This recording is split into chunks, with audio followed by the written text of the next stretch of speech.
big leagues and over the moon. Welcome to the Landing Strip with Nick Lynham and Mikey Garcia, presented by From Financial. Welcome back to the Landing Strip, brought to you by From Financial.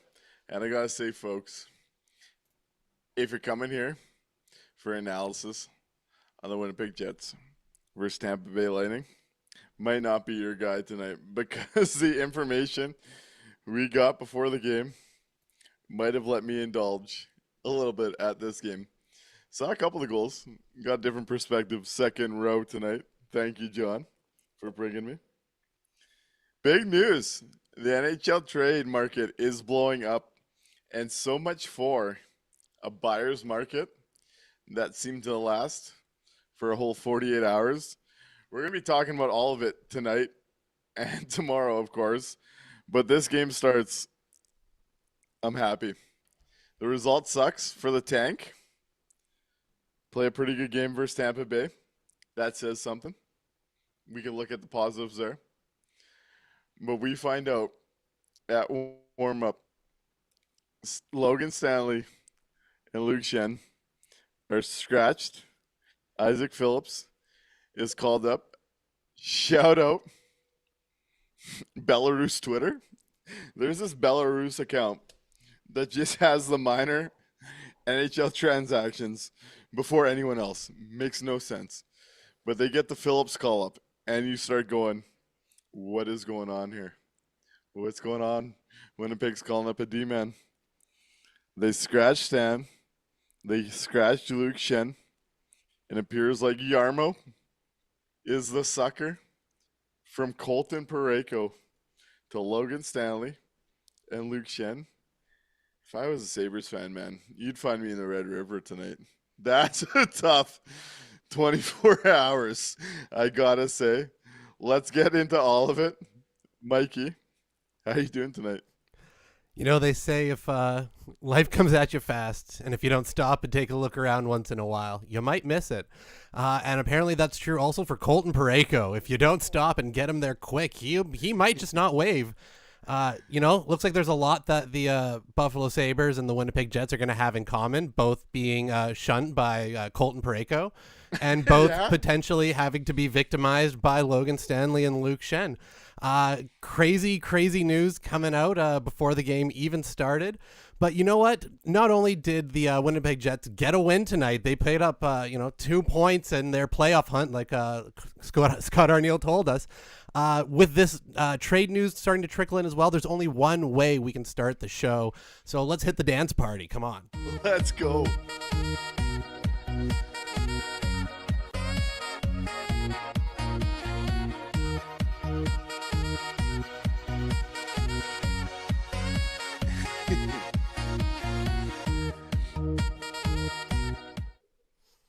Woo!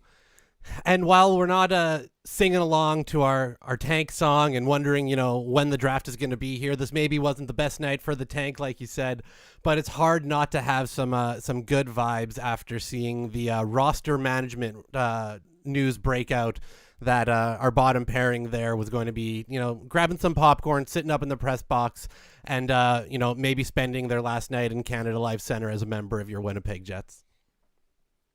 That felt a lot better as a sack squirtle celebration than the other night, given the trade news. Tough night for the standings, but big news. The Winnipeg Jets are going to clear the hurdle of being competent with their assets. Let's talk about the game quickly. We'll dive into all the trade stuff. What is your big takeaway leaving the Winnipeg Jets versus Tampa Bay Lightning? The Winnipeg Jets have other defensemen. I was shocked. I was told that was not a thing. I was told there was no hope if Luke Schenn and Logan Stanley weren't in the lineup game in and game out. I was blown away. There's this guy. I don't know if anybody's heard of him. He seems to be kind of okay. Ville Heinola seems pretty interesting. I know he's kind of unknown and no one's ever talked about him before, but you know what, guys? He seems pretty good.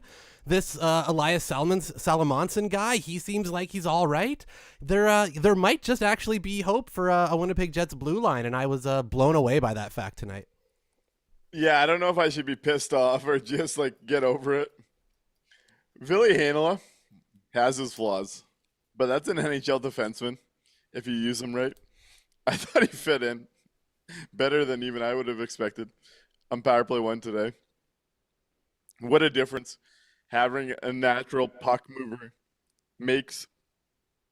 How many times did I see him send one of the top line guys on a bit of an odd man rush?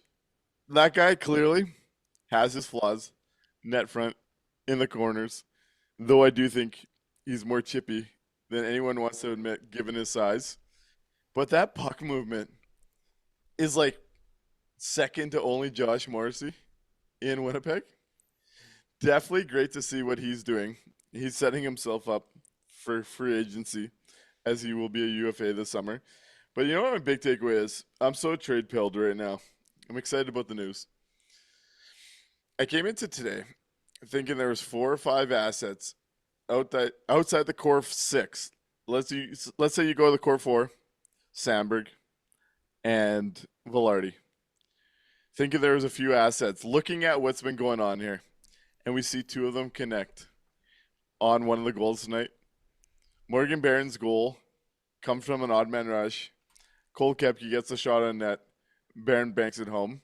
When we see the prices being paid on the NHL market right now, I continue to think we read this market right, that the tradable assets in Winnipeg were maybe a late round pick for Shen, and things have changed tonight, packaging him with Logan Stanley. Morgan Barron, I think, holds real value on this market given the last 48 hours. Dylan DeMello is another one, and we'll get into that. But I actually think, based on what we've seen, the cap, the player archetype, I think Cole Koepke on this trade market would surprise us with like a 3rd round pick. The one thing I think that stood out the last 48 hours, 4 checkers that could fit within a cap to fill in depth roles, have some value on this market. That was my biggest takeaway leaving tonight. Yeah, that's if anybody outside of the defense upped their value, definitely Morgan Barron continuing to score goals and put his name out there. And hey, maybe your guy Gus Nyquist, the Goose, getting a goal on the eve of the trade deadline. Did he do it? Did he get enough done there to get a trade and win you our bet? What do you think? Our bet was Shen, brother. Ours was Shen. I thought it was Nyquist. No? It was Shen, fuck, brother. Shen. All right, never mind. Either He's way, going to Buffalo. Wow, hey, I'm happy to lose that one. That's incredible. Yeah, I've been waiting to bug you for that one. The Winnipeg Jets, for a Tampa team and the roster they put out there, not the result I probably would have pegged. Nope. Who is your anti-tank commander for the Winnipeg Jets tonight? Well, it's Kevin Cheveldayoff for tonight for making the roster management call. Correct. We actually got to see the Winnipeg Jets defense get activated in this game. They actually got to join the rush. They got to skate with the puck a little bit because, you weren't bogged down by 1/3 of your defense being terrified of the puck, essentially, and not knowing what the fuck to do with it when they have it. So it was really nice to see. And like you said, there were some mistakes. This wasn't a perfect game by everybody out there. But the underlying numbers across the board are so much better when the Jets have the ability to actually use their defense and, skate with the puck a little bit. So I'm going to say Chevy gets it tonight with that roster management move and forcing Arnie to have to play some of the younger guys. I like that. That's a different one. And this is the thing, when we do content, we shit on the areas that we think are problematic, but we give credit when things go well. This was the obvious play, but this was the right play, and we were worried about it. As of like 24 hours ago, 40 hours ago, we're hearing they're still talking contract, and we don't know if this asset's going to get traded. This had to be the start for the Winnipeg Jets. So credit to Kevin Cheveldayoff. I like that from you, Mikey. I'm going to go. You know what? Let's double down. doing the right thing. The anti-tank commander today, and it might hurt the tank on the ice, as we saw it today. Despite this idea that big, lumbering, third-pairing defensemen are the key to success, we see an example today. Phillips, Ainala, come in, fill roles. It doesn't hurt the Winnipeg Jets. This is a good night. Let's give Kevin Cheveldayoff the anti-tank commander because he made the moves to better the Winnipeg Jets by pulling Stanley and Schenn from the lineup, but also trading them for real assets. Doesn't sound like at this moment in time it is going to be a first-round pick. Buffalo, though, has very interesting prospects, HL guys that are on the fringes. So the retool crowd, you might get a piece of the action here. With them getting Stanley, Schenn, and Carrick tonight, I do wonder about a Kesserling at the fringe of that roster falling off as a bit of a retool play on the right side. Noah Ostlund is a center up with Buffalo, though he's a depth player for them right now, that I wonder about. We're still waiting. Frank Saravalli has confirmed Chad Demonicus, don't want to butcher names, but you know me at this point, who first reported from Buffalo that I'm not sure it gets finalized tonight or announced tomorrow, but you can probably assume from the post that I believe the Sabres are closing in on acquiring Logan Stanley. I also believe Luke Schenn could be coming in the deal as well. Again, this is in the close categories of right now. Frank Saravalli is now confirming it in the last 10 minutes as we talk. The Winnipeg Jets will be shipping out their third pairing that actually hurts them. For positive value here, this is asset management. Shout out Kevin Cheveldayoff for pulling this off. Tico Napoli says it's Merca apparently. Tico Napoli, where are you getting that from? Because I haven't seen that quite yet. Yeah, I haven't seen that either yet. I've seen a lot of Buffalo fans saying, please no, not that. But no, I haven't seen that part confirmed yet. And yeah, the reporting by Chad D. Dominicis really kind of sparked it all off, right? Everybody kind of went, whoa, both together. And I've seen some speculation that this might be the ploy to try to get Braden Schenn to agree to go over to Buffalo by bringing Luke in. Really? Again, just speculation, but it would make sense if that's the way things kind of pan out, right? We heard there was some rumblings about that wanting to go down last year. Ticona's package would have me pumped. If you got Radim Merca, who was in the Colton Parayko conversation, got leaked. That's a top 10 pick from last year, right-handed D. Yep. Started the year in the AHL. Ended up in the dub. I think it's Spokane. I'd have to look at that quickly. That's a quality piece. That's the type of thing that helps build this farm system. And it's one of those, you look at building roster, centers and right-handed D. Yep. Have that excess value. If that's the piece and Ticona's right, here we go. That would be a huge, huge benefit for the Jets if that's the type of piece that they're able to get back there. That's the type of project that you want, right? That's the guy that's, like you said, a top 10 pick from just a year ago. There's a player there still. That would be one that you're happy to take on in the Stanley kind of swap. And if it works out, then it gives you that space to maybe try to move into Mello for even more pieces later. I still think that's high too. It feels high. I don't know if that's going to be. I haven't seen that confirmed anywhere, and I don't want to get anybody's hopes up yet. But if that is the type of move that they're able to land, that's a massive boon for the Jets. And Chevy would get a ton of praise for that one if he's able to pull that off.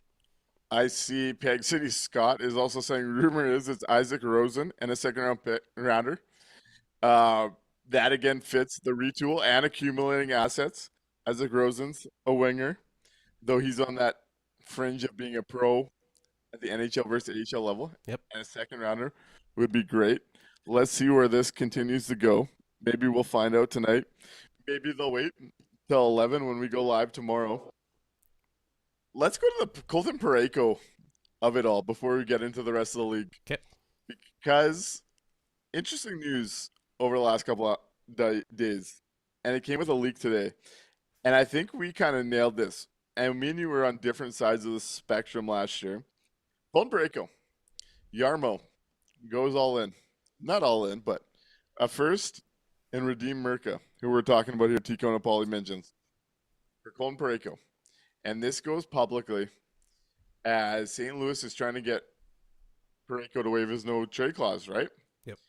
And we see a bit of a public pressuring. We saw this with Myers. We saw this with Uyghur. Seems to be a bit of a trend developing in the NHL. Trying to get out of those clauses that they handed out when the cap ceiling wasn't going anywhere. And Buffalo makes the deal. Parayko wakes up this morning, doesn't waive. Yarmo pivots to us, thankfully. Yarmo's pivot from Colton Parayko on a contender to Logan Stanley and Luke Schenn. Man, I would be so down bad. That is tough. I'm higher on Colton Parayko than I've seen the consensus on Twitter at times.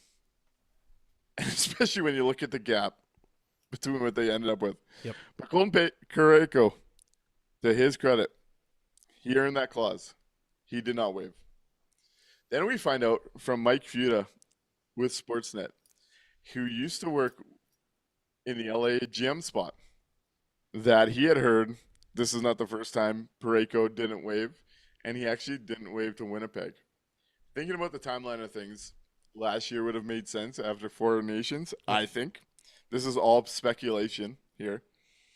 But we talked about this down the stretch. Futa mentioned it would have been a big haul. At this time last year, we were talking about the idea of the Winnipeg Jets trade Cole Perfetti in a first for Colton Parayko. I wonder, again, pure speculation, this is just fans talking, if that was the deal and how differently we feel about the last 12 months, if that's what happened with Colton Parayko and the Winnipeg Jets. That would have been painful. That would have been absolutely tough, especially with how Cole Perfetti has rebounded after the injury right now. Yeah, that absolutely would have been egg on the face. So I'm not so sure. We're still on the other sides of it here. Here's what's interesting, and we don't have a crystal ball to go back. I was on the other side of you on this one. I know you weren't interested in it.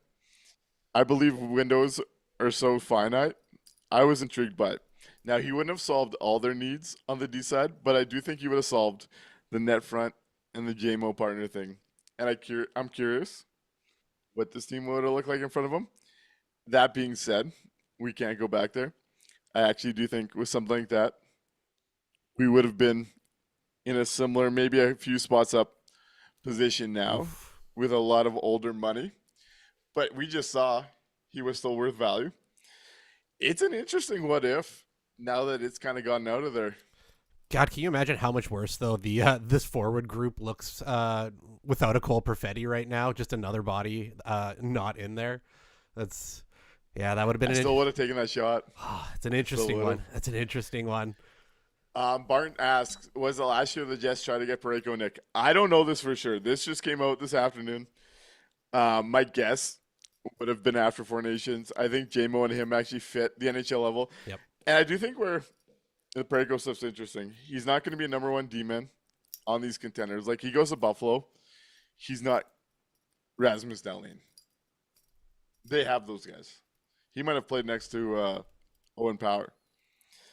The Olympics, I don't think shown well on Colton Parayko, but the NHL playoffs also aren't the level of the Olympics. I think we lose track of that a little bit.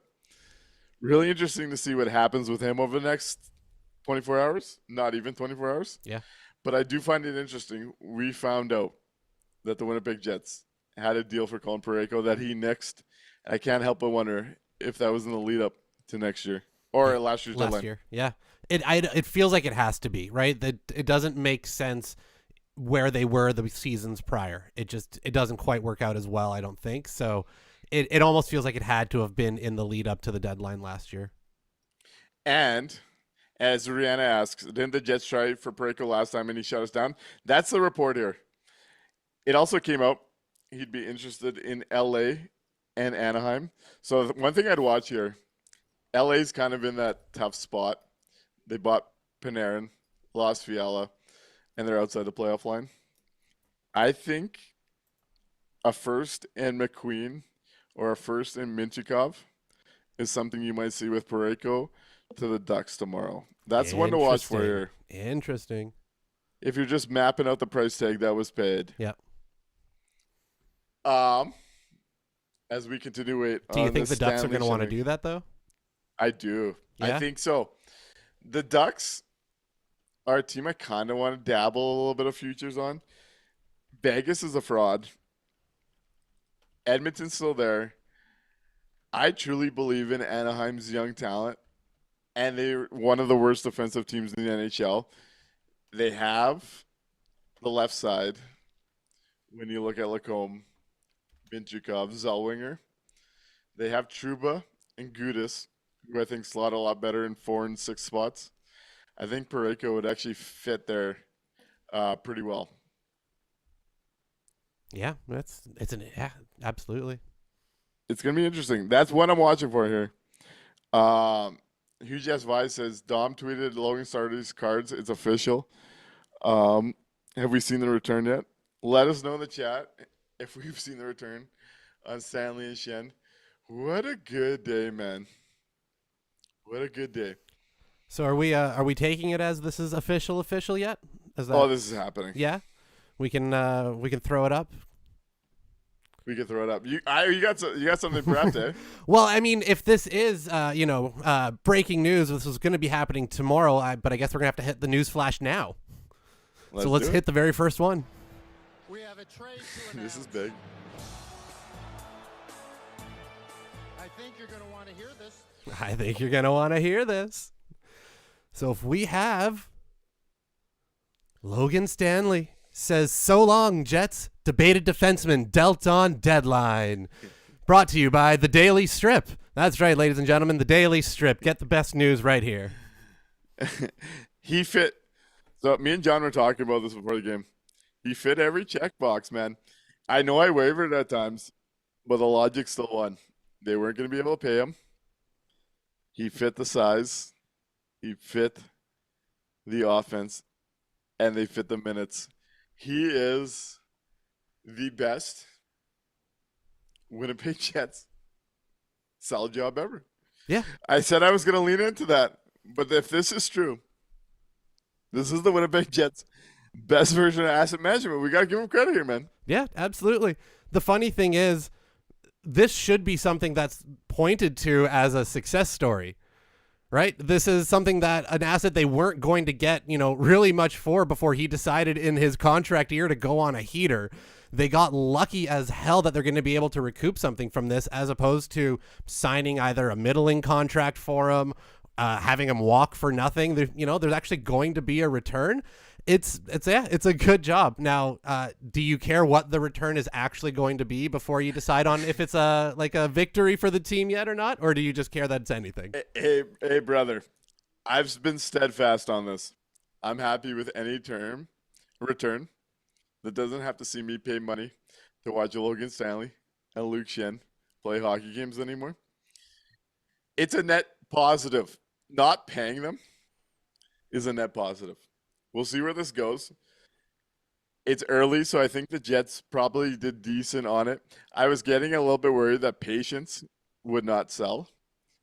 I think this is a good spot. And you know what's interesting? We were talking about this last year at the deadline.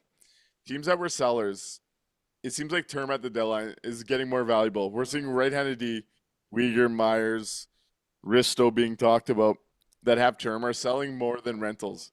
And we talked going into last deadline about pairing assets to juice a return. This looks like pending the return. We're hoping to get it tonight.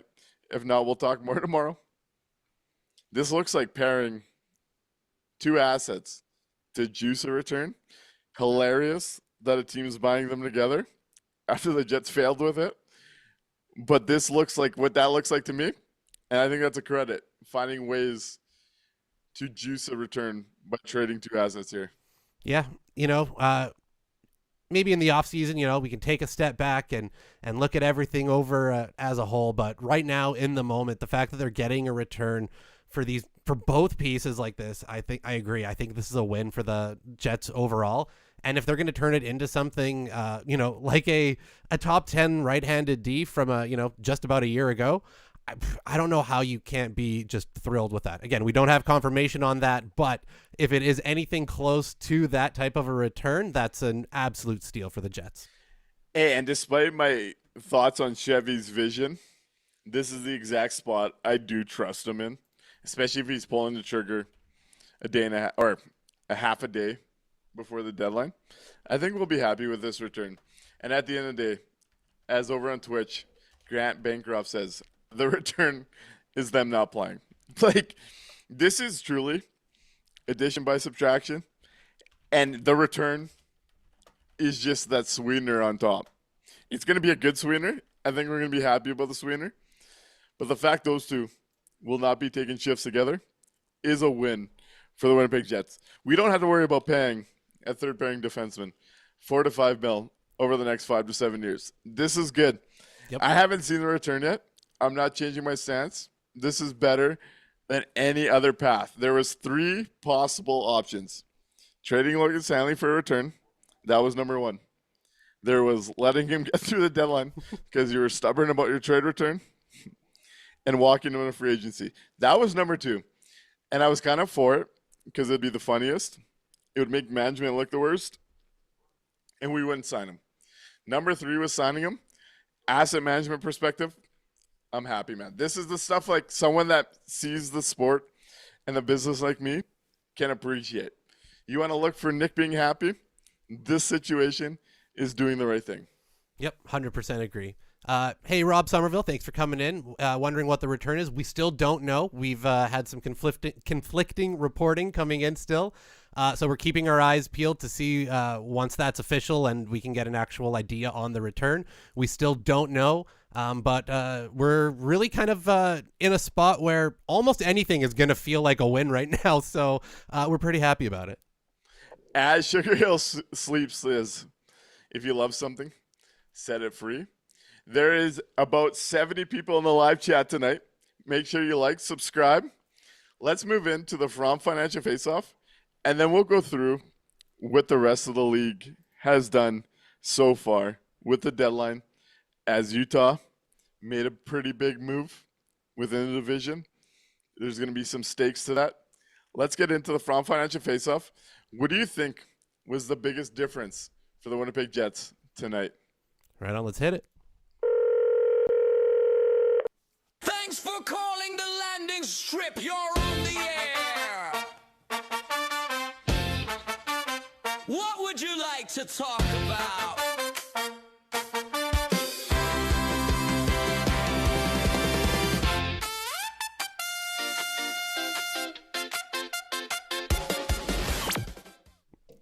Right on, and we'll be opening the phones as well, everybody. 1-204-800-0409, 1-204-800-0409. Get on the line, give us a call. Let us know what you thought about the game tonight. Let us know what you think about the trade. Let us know what you think about just the future of your Winnipeg Jets and what this means for them going forward. Frosty had a fair counter. If you love something, let it free. Says, my ex set him free. Not so sure about the love part. Let's get into it. Mikey, where's your From Financial Face-Off on this night? Let us know in the chat. Right on. So for my From Financial Face-Off tonight, it was the fact that, again, we touched on it a little bit, that the D were actually able to get activated. They were able to join the rush. They were able to try to drum up some offense by pinching. The forwards actually covering behind. It worked so much better tonight when you were able to have a little bit of mobility in the D, a little bit of that extra rush and skating ability in the lineup. So I thought it was real noticeable tonight. No, that's a good one. Hard to argue with you on this night. It looks like one of our chat members agrees. Where Nicholas at night says From Financial Faceoff was getting some speed into the lineup, almost like that should have been a thing in the first quarter. of the season. We talked about it. There's a few other ones in the chat. I had seen Gilbert Marion said, I think Scheifele took over the game. He was the difference. And hey, despite my criticisms on his stature in Winnipeg, he has that ability. And I think that would be undisputable. Over on YouTube, Rihanna says, from Financial Faceoff, the silly goose finally got a goal that counted, and it was a beaut.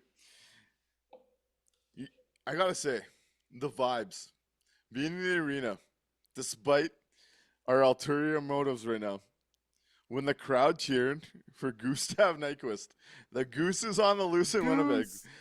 First goal in Winnipeg. This is one of those ones I was talking about last game. Could have been one of those games that you remembered for all the wrong reasons.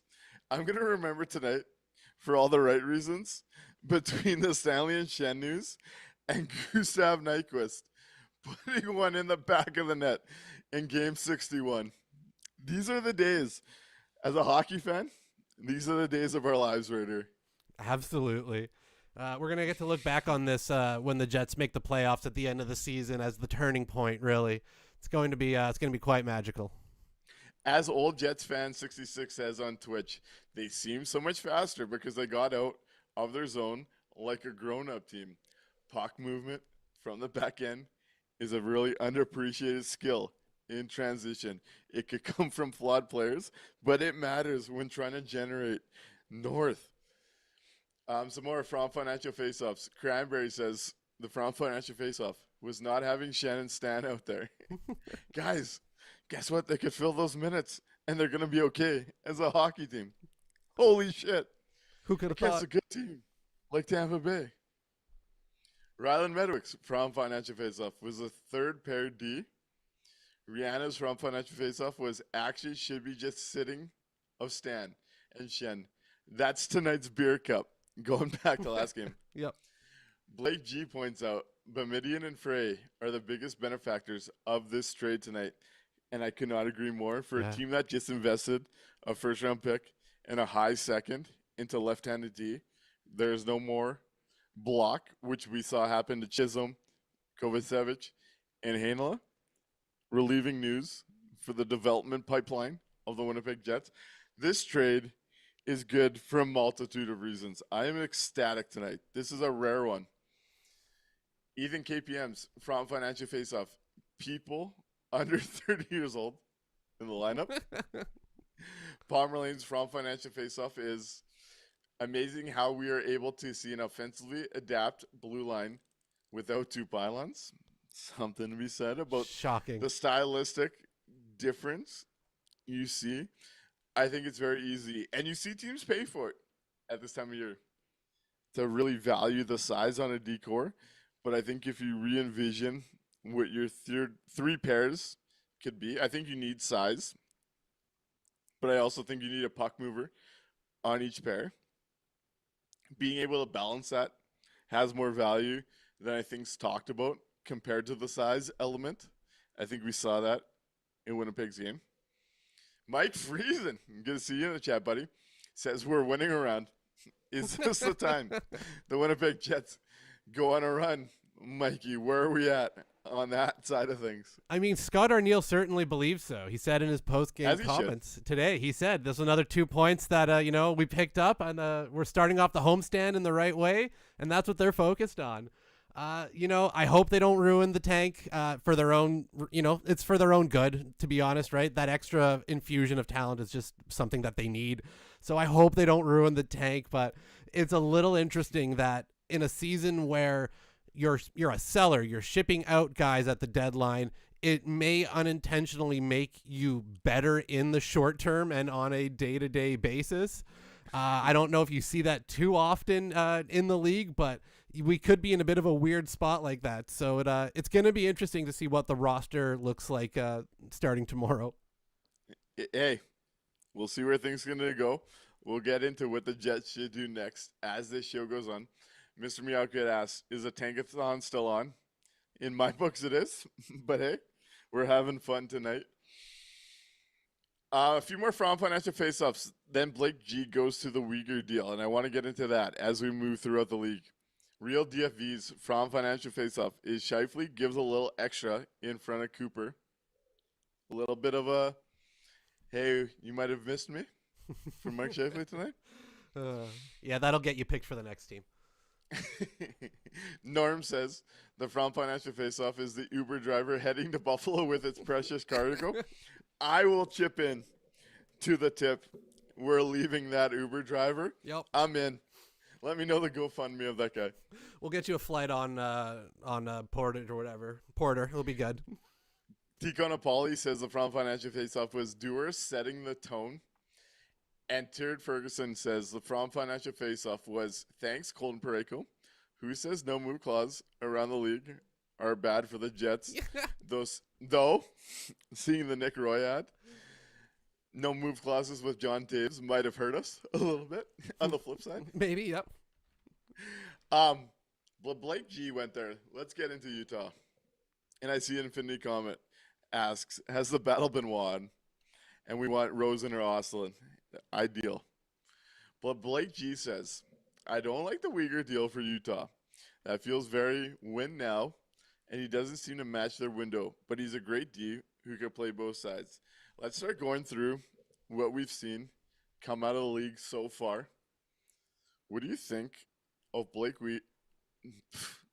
Mackenzie Uyghur? Blake Wheeler, eh? Blake Wheeler. Mackenzie Uyghur ending up in Calgary for Ollie Mata, who's the salary in that deal.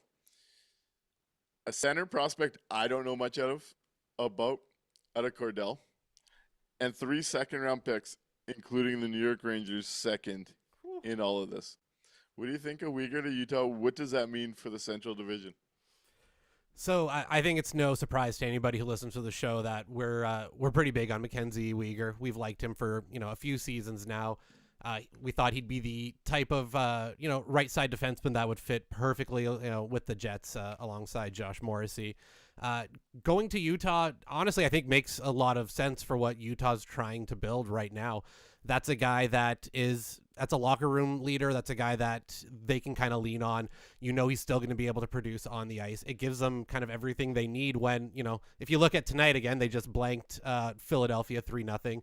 That Utah team is in a little bit of a, let's see what we can do right now. Not to say that they can compete with the big dogs of the Central, but it's an interesting move for a program that I don't know if I would have guessed to be at the spot that they're in so quickly.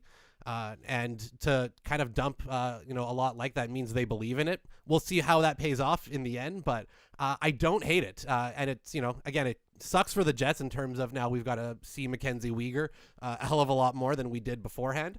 And it also kind of amplifies the fact that this should be the Jets' time to sell, drop down that little bit, get that high pick, let the other teams kind of beat each other up for a season or two, and then come back and strike then.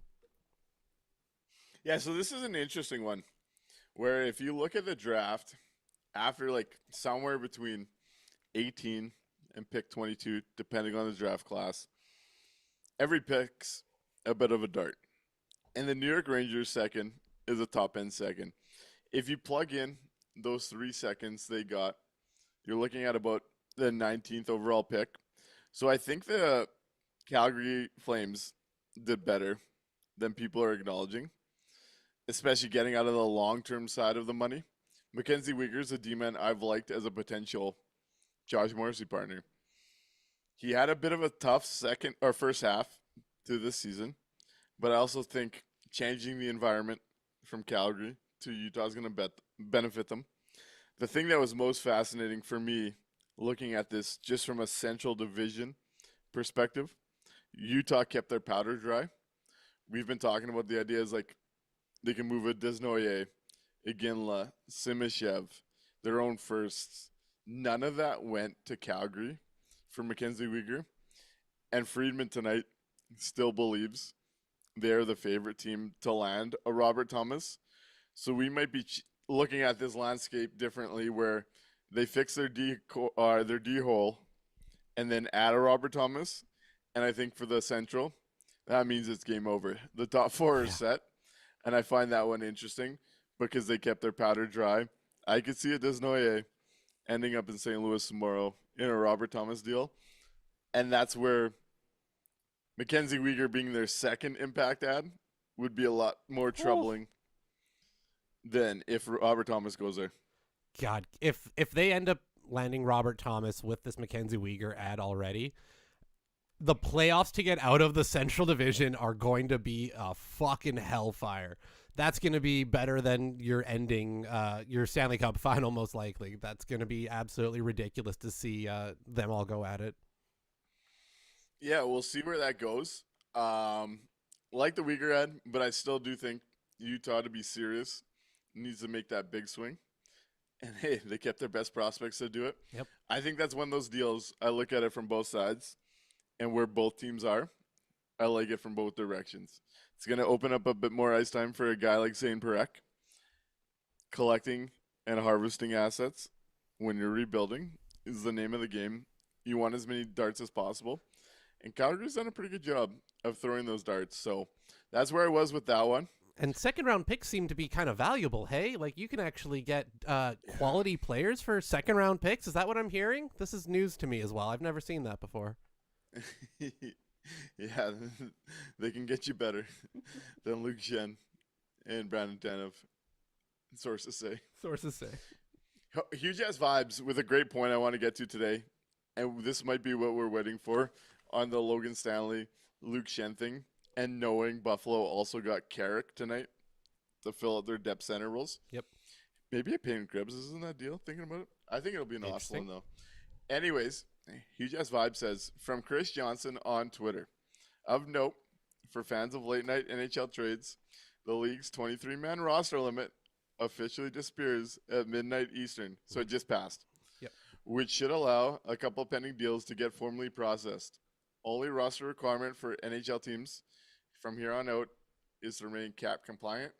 So that might see a bit of a push given Buffalo is acquiring 3 roster players right now. Maybe that starts to filter out. Interesting note there. Thank you, Huge Ass Vibes. Bart says, I want to run this by you, Mikey. And I know we did the other day. Montreal's in this conversation on the periphery. And Barton says, the Habs are a perfect fit for Thomas. They have the prospects too. Do you still think, given what you're seeing in the league right now and the prices being paid, that a Michael Hage plus is not something that Habs should do and they should stick to a winger? If they can, I still think they do. I think so. From a Habs perspective, I would make the deal. I don't know if they have enough that to beat the other deals. You know what I mean? I don't know if Hag plus is going to be enough to get it done from the other side. If they're willing to work on that at that spot, yeah, that's get off your ass and you make that trade. Because I think he's enough of an impact at center there that it's going to give you that advantage in that stack 1-2. I just don't think they have. I just don't think their package is going to be enticing enough to beat out the other ones on the table. And it seems like Detroit's on the periphery there. And another team. So this is how I see it. I said to you the other day, I think Montreal should push to do it. I see Detroit in that same framework where Yzerman's been gun shy. If you can go get a Robert Thomas to pair with a Dylan Larkin, those are the types of things that take you from, hey, this is a good team, to this is a real problem come playoffs. Yep. I'd like to see one of those teams do it. I don't want Utah to do it. No. But it seems like Utah kind of has the most balls for that kind of move right now. I agree. I think they've got the most pieces that are going to be, the most enticing. So they've got to be the front runner for it. Let's keep going down the trades because there's been a bunch since we last talked, actually. The league's opened up a bit. Some teams doing some smart things. Some teams doing some things I question. So last time we talked, did we have Murphy for a second? I think we did, eh? Yep. Michael McCarron for a second? Yep.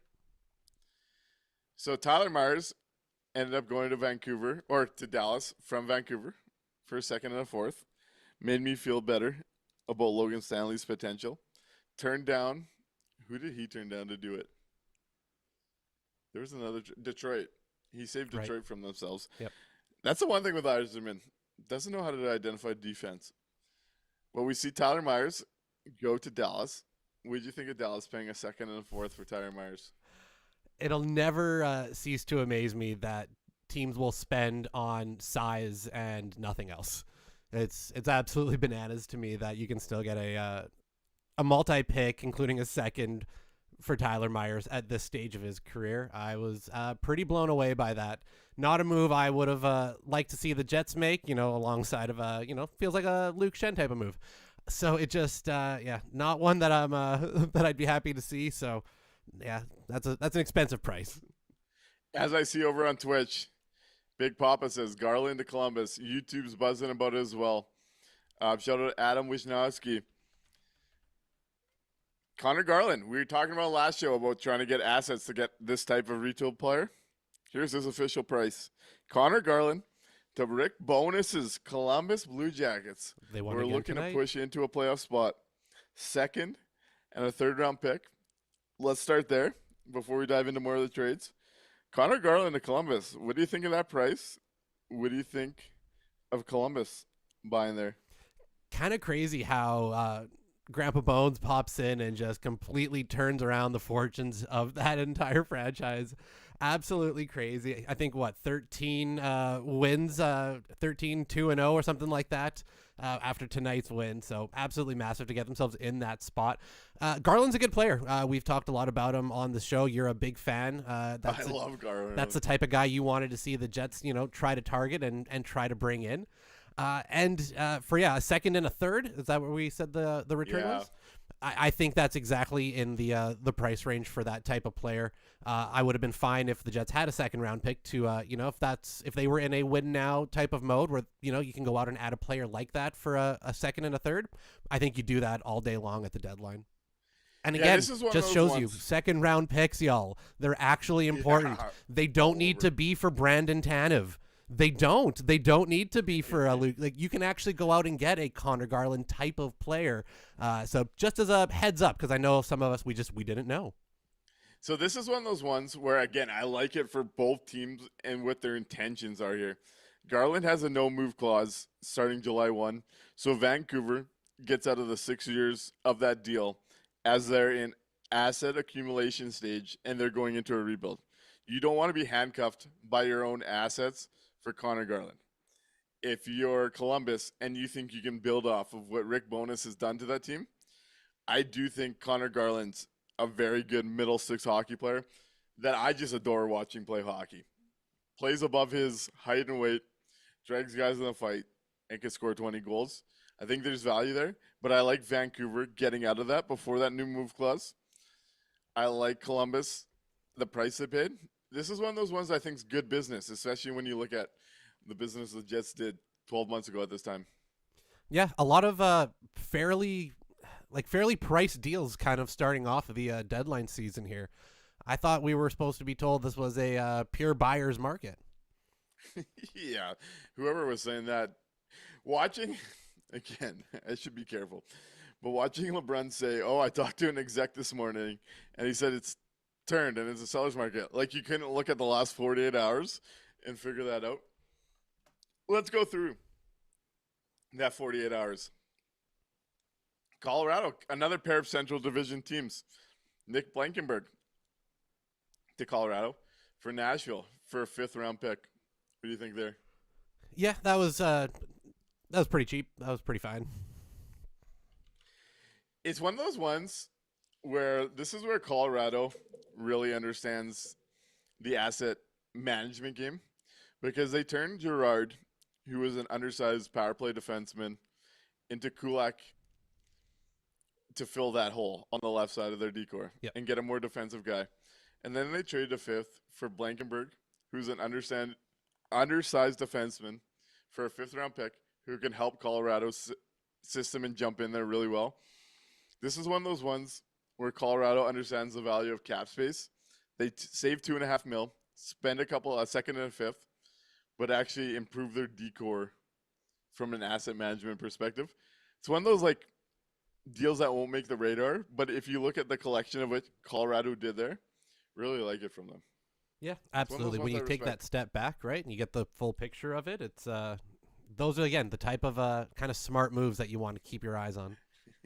Chato asks, why am I staying up so late just to hear the return? Because you're invested into this shit like the rest of us. Thank you for being here. Some more trades over the last couple of days. Andrew Mangiapane, a name we've talked about a lot.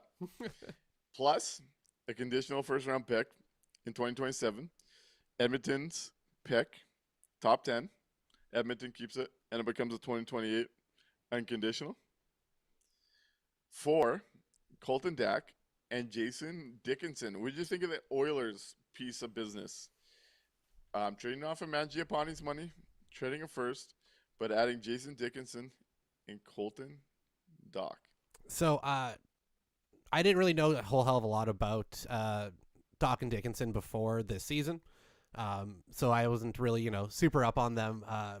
But kind of looking on, like we talked about earlier, right? Getting out of the money from Mangiapane, you're going to have to pay something to do it. And the fact that they were able to get back a few prospects like that, and Dickinson, who's been playing with the Hawks pretty much for all year now, right? So it's it's the type of move that they absolutely needed to do. I'm so glad that the Jets didn't just pick Mangiapane up off waivers. Okay, this is exactly what we were talking about around Mangiapane, and I think where Barron and these depth forwards fit in, because this is the type of move that I would have wholeheartedly endorsed. I don't have a problem with Mangiapane being on the roster, but you wanted to be paid to do it. Now, Jason Dickinson has played some of the hardest minutes in the entire NHL as a shutdown C for Chicago. He's not going to see those minutes when you look at Edmonton's depth chart. Getting out of Mangiapane's money has a value, though that's a contract you just signed 8 months ago. This feels like a fair price given what we're seeing, but it also does feel to me like they're not doing enough for the Connor McDavid window. Colton Dak doesn't do anything for me. They never have. It's the craziest thing that they seem to keep wasting these Connor McDavid windows. You look at his ELC years. You look at that first they've not been able to maximize his contract situations whatsoever. It's got to be frustrating if you're an Oilers fan. As Pomerlane says, Stan Bowman seems to have the Hawks as a one-stop shop. Murphy, Dickinson, and Dak seems like they're done there. Darnell Nurse might move this summer, though. That's been interesting. Yep. But Stan Bowman, if you're trying to win a cup and surround McDavid with good players, are you trying to pillage the Chicago Blackhawks? I mean, today things pick up. We see Vegas acquire Nick Dowd, a fourth-line center, for Jesper Vikman, AHL goalie, a second in 2029 from Vegas, which when you're looking at an old team like Vegas, who I already think is fraudulent, those later picks might be in the higher half of the round. Yep. And a third-round pick.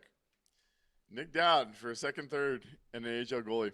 Is this a buyer's market? It's a buyer's market. That's what we were told. Yeah, that's definitely not, right? That's one of the ones where you can kind of point at and go, I don't know who's pumping that out there, but that's definitely not what we're seeing. Yeah, really like that from the seller in Washington. Yep. Who we've seen. We talk about this idea of a retool, which I don't believe in. But if Washington's the model, they've turned those second and third round picks in the past into quality players. I have no doubt in my mind that second rounder alone, you could turn into a better player than Nick Dowd this summer. This is kind of the model we're talking about here. Nick Roy, the return from Mitch Marner's rights, was traded for a conditional first and a conditional fifth to Colorado. Toronto gets a top 10 protected pick from Colorado, and if it falls into the top 10, it becomes a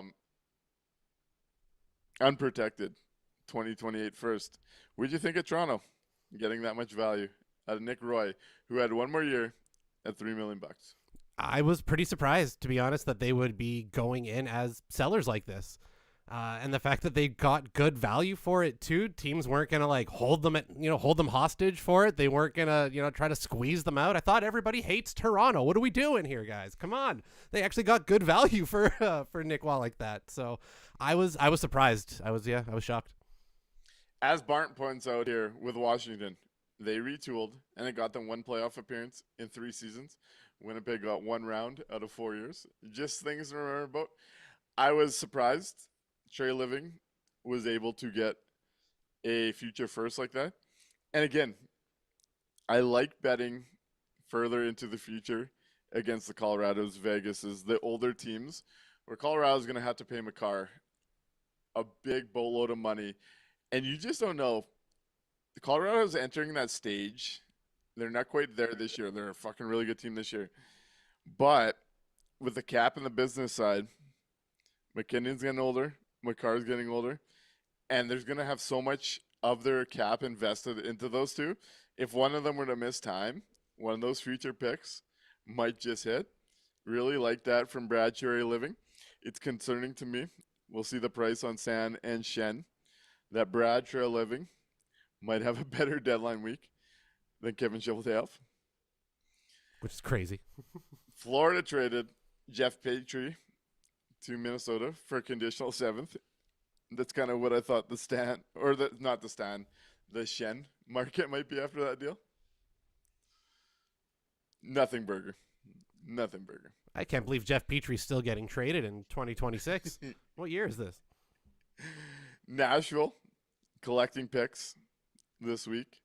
Got a 3rd-round pick for Michael Bunting from the Stars.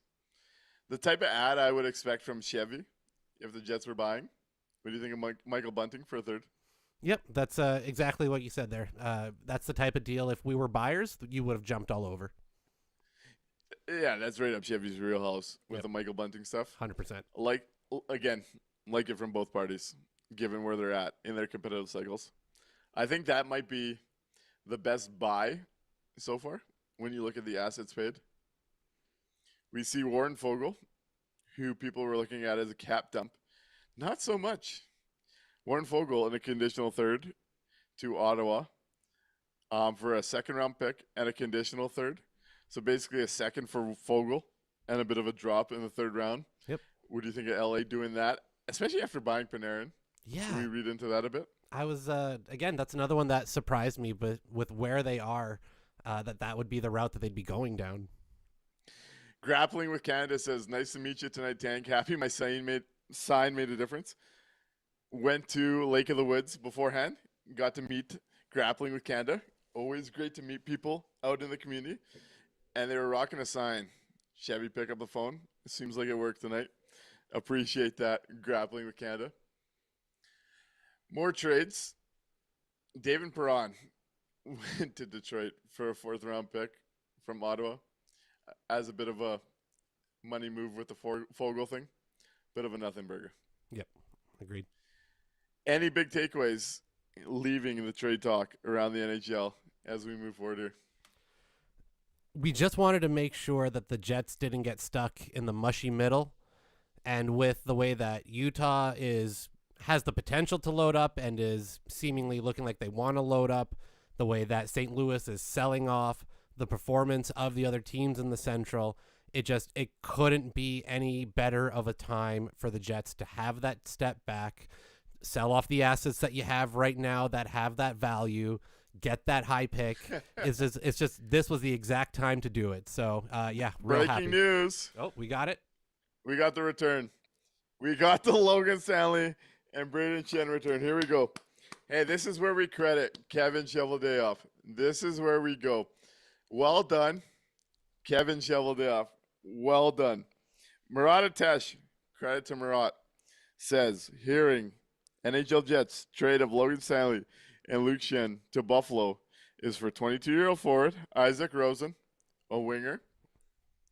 Probably going to finish the season with the Jets, I think, given where this is going. 28-year-old pending UFA left-hand defenseman Jacob Bryson. There's your Logan Stanley replacement. Yep. Everyone's like, how do you replace this guy if you trade him? Guess what? You've replaced him in We the did it. trade for him. There you go. Here we go.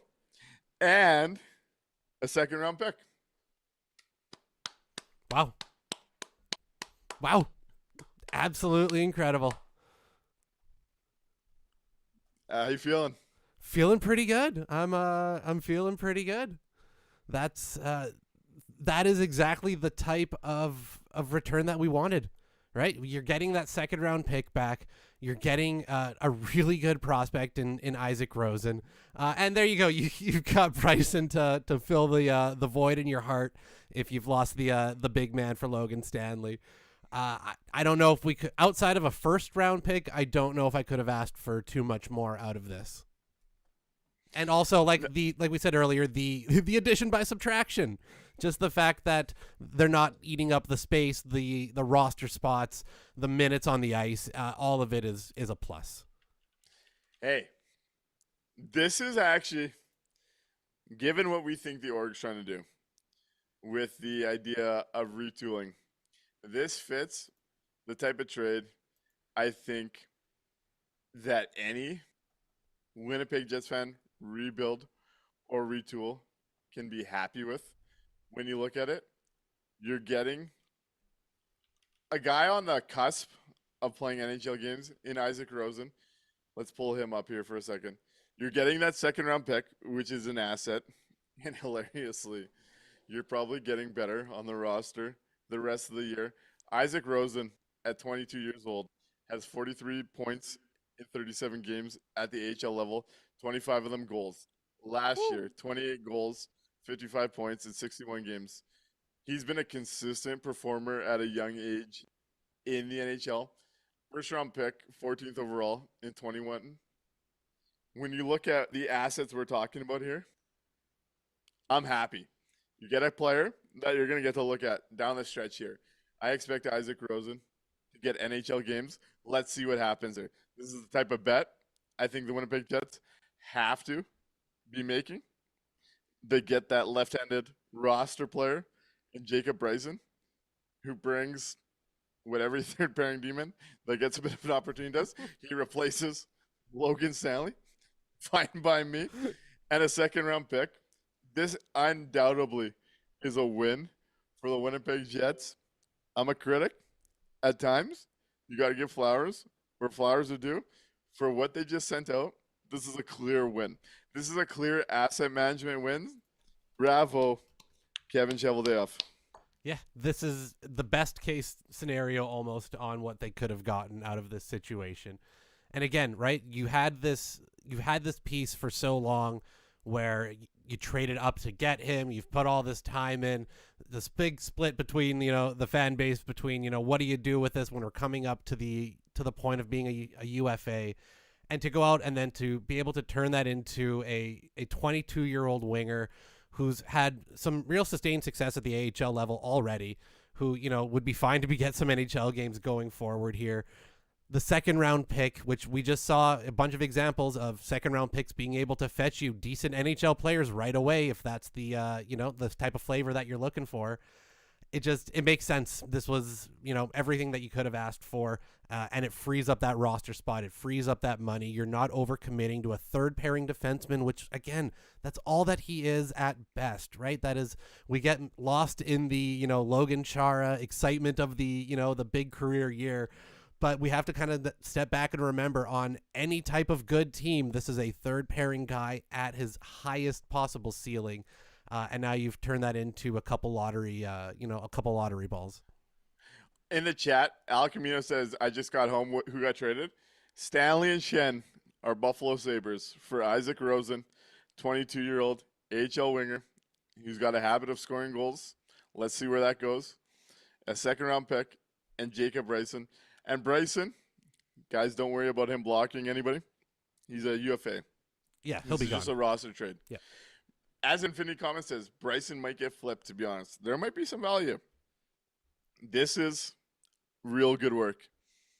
You come to me for the criticism, I'm very happy. This is awesome. Well done, Winnipeg Jets. Over on YouTube, someone had mentioned, who was it here? Do you think this is it for the Winnipeg Jets? Was this the move? in terms of like a big move, yeah, this was the big move to be watching for, right? Was the Logan Stanley trade. That's the one that has the most amount of right now value. You might get lucky and somebody's going to want to overpay you for a Morgan Barron, or somebody may want to give you something for a Cole Koepke. Anything like that is bonus, right? That's just, the feather in your cap. But if you're looking for, what was going to be the most realistic big move for the Winnipeg Jets, it was Logan Stanley. So yeah, I think that's the, the money shot for them right now. And if anything else gets done tomorrow, I think will just be smaller kind of side deals. Answering a couple questions quickly. T-Cone and Paulie, Nik, is Rosen a center? Winger. Brett Yu asked, why would Buffalo do this? They were on the upswing. They found themselves panicking. Kind of like the Winnipeg Jets, actually. You want to make it comparable? Yarmo took the swing at the no-trade clause, like Chevy did with old Brock Nelson, and panicked to a not ideal move. There's a parallel there. There's something to be talked about there. Yep. On Buffalo and Winnipeg getting stiffed and panicking in all the wrong reasons. Whew, this is an interesting one. As Fat Tony jumps in the chat, says, Rosen is a solid prospect. I'm stoked. Yeah. This fits retool and rebuild. This might be, I want to see a bit of a look with his shooting skill beside a Cole Perfetti. Maybe this helps. When you look at what the goal is down this stretch, I want to see Isaac Rosen get up here. He's got some games in the NHL. Let me make sure on this, but I'm pretty sure he's been up and down. He's for Buffalo. Yeah, so he's played 31 total NHL games for Buffalo. 8 points in those 31 games. 8 points, yeah. As a guy over a point a game in the A, look at our AHL numbers. Go look at the Manitoba Moose today. Yeah. And see what Isaac Rosen's producing compared to them. These are the type of bets. You cover a lot of different ground here. You get a pretty good prospect that might contribute to this NHL roster in the next 12 months. You get a second-round pick, which, again, asset harvest. That second-round pick, probably, given what I think the Jets' goals are with retooling, will bring a better player in the summer than either of Logan Stanley or Luke Schenn, if we trust the Winnipeg Jets to make that move. Yep. And you get a roster filler who fills the same thing that those guys were doing. Well done. Yeah, if you've got the chance now to add Isaac Rosen, who potentially could end up being, somebody for we've already had somebody for Cole Perfetti to play with, right? You've got a chance to see what he looks like between now and the end of the season. You've got that draft pick hopefully coming this offseason, and then you've got that second rounder if you want to try to use that to go out and find somebody at the NHL level. Like, this is how you retool, right? You've got to be able to get the assets for it. Done. This is why we've been saying you have to trade Logan Stanley. This exact reason. Look at the excitement. Look at the hype. Look, there's a little bit of hope now, right? We've talked about it all year. You can sell wins or you can sell hope, right? You got to do one or the other. And right now you can sell a little bit of hope with the way that they were able to get off of Stanley, get off of Schenn, and turn it into something that is, really positive. 7 points in 16 games this year. Next question. Mapping out the next day. I'm going to guess. I'm going to put it out there. I do think this is probably the big one. But let's fantasy book this a little bit. I see over on YouTube, Grappling with Canada says, Barron would get you a pile, to be honest, but replacing him sucks. Jets Pope says, I wouldn't trade Barron. I think he's a stud. If you're sitting in that chair, you just pulled off a good one. You're feeling yourself on the selling. What would you look to do next tomorrow? I'm still seeing if there is any type of market for that for the fourth line as a whole. Essentially, if you can get a haul for Barron because somebody is going to see the available offense that's in there, I say you do it. You cash in there. If somebody wants to give you something for Cole Koepke, you do it. I'm going to try to still make those smaller moves to just load up because any second and third round picks that I can get right now, I can turn into something at the draft coming up if I'm part of that retool team, right? If I think that this core is still the core to do it and they just need a little bit of help, we got to tweak it. We made some bad bets in the offseason this year, but next year they're going to figure it out. Then that's where I'd be focused right in on. Couple more Isaac Rosen stats over on YouTube. Adam Douglas says 11 points in his last 10 games. Jets Pope says Isaac has 11 more goals than anyone on the Moose. This is good stuff. This is the stuff that gets me excited as a fan. Moving forward, again, I think this is probably it. Maybe you get a third or a fourth for a Cole Koepke. Wouldn't surprise me, given what teams seem to be looking for. If I were in that chair, with how much desire there is for right-handed D with term, I'm shopping Pionk and DeMello right now because I think you can do better than what they are in the current market. And Elias Solomonson looks like the goods. And I also think, going to the chat, I think Morgan Barron is a very obvious trade this year. You look at his situation. He's a fourth-line center, 1.8 mil, 1 more year. He's exactly the type of archetype big-time contenders are moving top-end picks for. And I think given what his role is, you could see Kevin Cheveldayoff win a Morgan Barron deal and be able to parlay those assets into what more than what Morgan Barron is. I don't expect much from the Winnipeg Jets on the rest of their UFAs, which says something about how bad the UFA buys went last year for the Winnipeg Jets. Yep.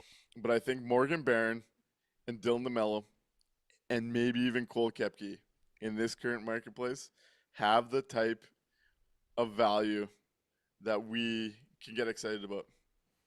Yeah, 100% agree. Oh, hey, even more. Let's go. Infinity Comment says Drager also said we got a fourth. And I see Adam Wisniewski says Jets also get a fourth for retaining 50% on Shen. Hey, go get an additional dart and pay the money to go get a pick. There we go. Winnipeg Jets, this is exactly the type of move we've been talking about. We've been preaching about. They check all the boxes. They get a second and fourth. They've reallocated and re-got the Luke Shen trade back, though that second's going to be lower than what they gave up. But they got those assets back. They got a player in the AHL that should play NHL games down the stretch, and they got a roster filler. You got creative with your two assets that had to go on the blue line, and you checked every box I've been looking for. This is exactly it. Hats off. This is a brilliant job from the Winnipeg Jets. Yeah, we said if they're going to use their cap space and actually use that to get assets, then we know that they're, serious and they kind of understand where they are in the process. And that's exactly the type of move that we needed to see. That's perfect, right? You get a second and a fourth now in that deal. So the Luke Shen trade, you can wipe that away, right? That's a wash. We're nice and even at that spot. And then it's basically Rosen for Stanley. I think the Jets did great. That's exactly the type of moves. They got younger. They got filler at spots that they needed. They were able to recoup the picks that they spent to bring Shen in. And ate some money. That's they check, and check. They did a great job on this trade overall. That's I can't say enough good things about it right now. Hey, you're gonna be a critic. You got to be loud with the praise. This is it. Yeah.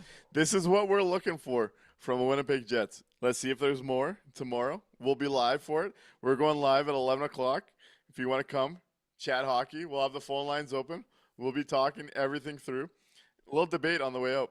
Fat Tony 202 says Tanner Pearson gets more than Koepke. What do you think of that? Say it one more time, sorry? Who gets more on the trade market? Oh. Koepke or Tanner Pearson? Pearson probably via name recognition, Stanley Cup the cup. pedigree, and he's got a couple goals. You know what I mean? Teams like that type of shit, especially the Cup pedigree. So probably Pearson in a pinch. But we've got your average Jets fan. Hey, let's hear it. Get him on here. Hey there, you're on the landing strip. Your average Jets fan. What would you like to talk about? Boys, he's gone, boys. Oh my God, man. Holy fuck. Fucking hell, boys. He's fucking gone. No more Logan Stanley bullshit. 450 days into this fucking shit. Oh, we're done, boys. We're done. No and more Yarmo kindly gave a requested. second and a fourth. and like an NHL player. What the fuck, man? So you're feeling pretty good, eh? Oh, buddy. Oh, man. I was just the highlight of my life. That's it. You look, I would wake up in the morning and I'll be honest. Most of the time I'd be like, I'm being way over the top. We have to drop the act. It's too much. I'm an adult. I've gone too far with this. But then the other, the part of me in the back of my head, it's saying, you know what? One day it'll be worth it. And you know what? Yeah, it was, man. I'm a hater. Stanley sucks, and I'm so excited to never see him again. Hell yeah. So, a little for the people listening, your average Jets fan, I kid you not, for 450 days straight, has requested on social media that the Winnipeg Jets trade Logan Stanley. And I was worried for him because that streak had the potential to go on 4 or 5 more years. This has to be relieving for you, buddy. Soak it in. Oh, buddy, I was mentally preparing to be for that 5x5 to come, and I'd be I'm 22 right now. I'd be 27 working full time, and I pull out my phone, day 2,463 of requesting a Logan Stanley trade, and I'd be like, oh fucking hell, what am I doing here? But we survived, man. We survived. We did it, and it kind of hurts the tank because now we don't have 2 shitters playing bottom pair minutes. But you know what? Sometimes you just gotta take the W's when they come. Hey. Beggars The way I can't be look at choosers.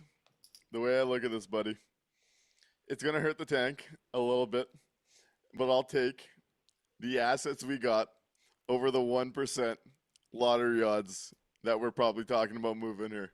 I'll take this all day. This is a trade-off I take all day in honor of the tank.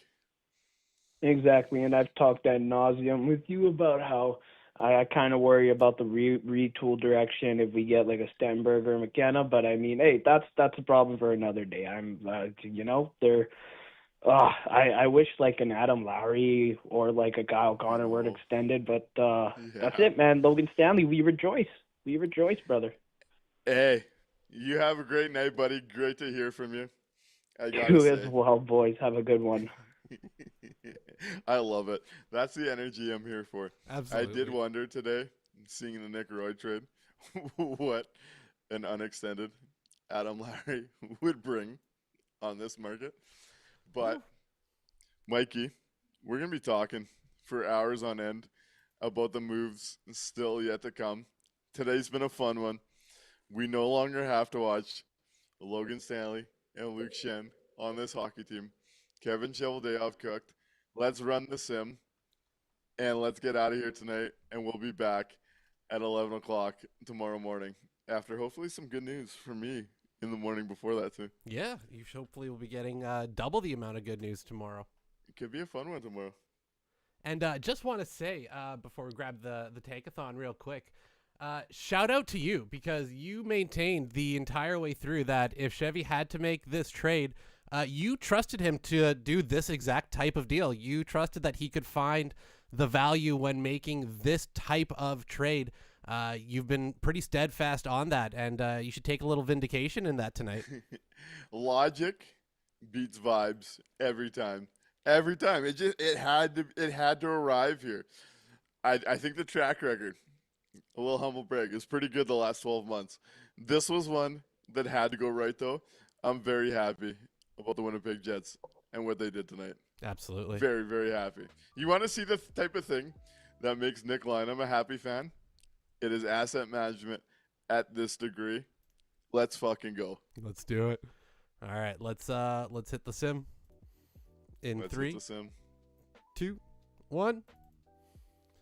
Ooh, we drop all the way down to 8. Drop 2 spots. And the Toronto Maple Leafs and Florida Panthers go 1-2. Florida's sending us that pick anyways. Yeah, there you go. I will say, was having this debate a little bit. I think this is a good example to highlight it. There's been some people that want to see them win games and are a little stunned by people like me. I think this is an example because a lot of the refrain is you're trusting a lottery to get that franchise player. But the reverse of it, the lower you finish, you can only drop 2 spots. You're still guaranteed a higher pick. And I think that gets lost a little bit. Yeah, absolutely. You're still getting yourself into there. You're hoping that you're going to, move up and not down, but you want to still get into that lowest spot as you can to just try to get the best player that you can. And it's funny, you would think that those people would trust their GM a little bit more to make the right call, right? Yeah, it's a lottery. Yeah, you don't know what you're going to happen with the draft, right? You can, there are first round busts every year. But, those are generally the people who are also, very pro the org, pro Chevy. You'd think that they would just trust their GM a little bit more, that's all. Any names stand out to you around the 8 slot? Ugh. Honestly, if I'm picking around 8, I'm starting to shop that pick for somebody a little sooner than later. For me, Vigio Bork. Ooh. So, after the big names at the top, I think I'd prioritize centers or right-handed D. I think they're just, if they make the NHL, this is where, so I'm totally on BPA at the top of the draft because you need the elite offensive player. If centers or right-handed D make it and become NHL players, there's just more value there. Yep. Once they get there. To answer Tico Napoli, Isaac Rosen on the old hockey DB is 6 foot, 185. Sorry if you're looking for a bruiser. No, he's not going to be, he's not 6'8". I'm sorry, everybody. I know we were going to miss our 6'8" boy. But, he's 6 foot, 185 at 22. He'll probably still put on a little bit. He's a good size. You don't got to worry about him. Elias McCracken, oh, happy days. Stanley is gone. Great days ahead. Terry Ferguson says Boston getting first overall with least pick would be embarrassing. They would not. Oof. It's top 5 protected. Protected, yeah. Barnes also looks at Tynan Lawrence, who might fall to that 8 spot, who we were looking at in the top 5 earlier this year. There's always somebody NCAA? who falls pretty high, and if he's the guy that ends up being the one this year that kind of plummets down to 8, 9, you jump on that, I think. And here's where, so I think he falls, but Tikone, he's Swedish. Isaac Rosen, Swedepeg, continues moving forward. I like the Swedes. I'm in on the Swedes. Yep. But here's where I think Vigio Bjork, who fits the Swedepeg thing, fits too. Yep. Because I think he's going to drop because he's an undersized center. But what he's doing in the Swedish league can't be ignored. So I do think he falls to 8, despite maybe being worth a bit higher. Interesting. That's one to keep an eye on. Yes, but we'll be back. It's late. We'll be back tomorrow, 11 o'clock. You want to talk the NHL, the trade deadline, maybe the Jets surprise us. Morgan Barron, Del DeMello, Neil Pionk, those are the names I would like to see. Kepke Pearson, we'll see what happens there. We'll be back at 11 o'clock. We'll go until 3 o'clock, 3:30 when the trades keep leaking in. And we'll be back tomorrow. Shout out to you. Great viewing here tonight. Like, subscribe, share this with your Jets fan followers and anyone that doesn't believe that the social media devil like Nick Lynham can spread positivity. I think it exists here. Let the people know. And we'll be back tomorrow to spend hours on hours chatting with you about the NHL trade deadline. Tonight's a good night. Let's see what happens tomorrow. Right on. Good night, everybody.